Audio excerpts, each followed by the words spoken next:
اگر قرآن صامت کے لیے تفسیر کی ضرورت ہے، قرآن ناطق کو سمجھنے کے لیے بھی تفسیر کی ضرورت ہے، لیکن کون تفسیر کرے گا؟ دیکھیے قرآن صامت کی تفسیر اگر نااہل سے لی تو گمراہی سامنے آتی ہے۔ جس طریقے سے قرآن صامت کی تفسیر کو نااہل سے لیا تو امت گمراہ ہونے لگی، قرآن ناطق کی تفسیر بھی اگر نااہل سے لیں گے تو امت گمراہ ہوگی۔ یہ حقیقت ہے۔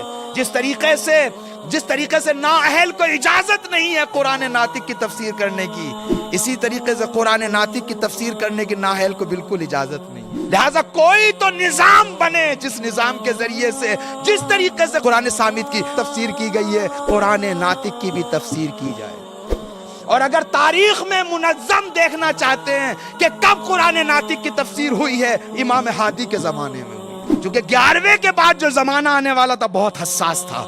اب 11ویں امام اور اس سے پہلے والوں کی ذمہ داری بنتی ہے کہ قرآن صامت کی تو تفسیر ہو رہی ہے، قرآن ناطق کی بھی تفسیر کریں تاکہ آنے والی نسلیں اپنی جیب سے تفسیر پیش نہ کریں۔ اب اس وقت کے امام کی ذمہ داری ہے ایسا منشور ولایت پیش کرے، اس طریقے سے قرآن ناطق کی تفسیر پیش کرے۔ لہٰذا آئے نجف اشرف میں حضرت امیر کی قبر کے روبرو کھڑے ہو کے زیارت غدیریہ کو انشاء فرماتے ہیں۔ آپ جا کے مطالعہ کیجئے کس طریقے سے مقام عظمہ ولایت کو پیش کرتے ہیں، اور کس طریقے سے اس مقام ولایت عظمہ کی جو فرد ہے جس کے اندر وہ مقام پایا جاتا ہے، کس طریقے سے اس کی شان کو پیش کرتے ہیں۔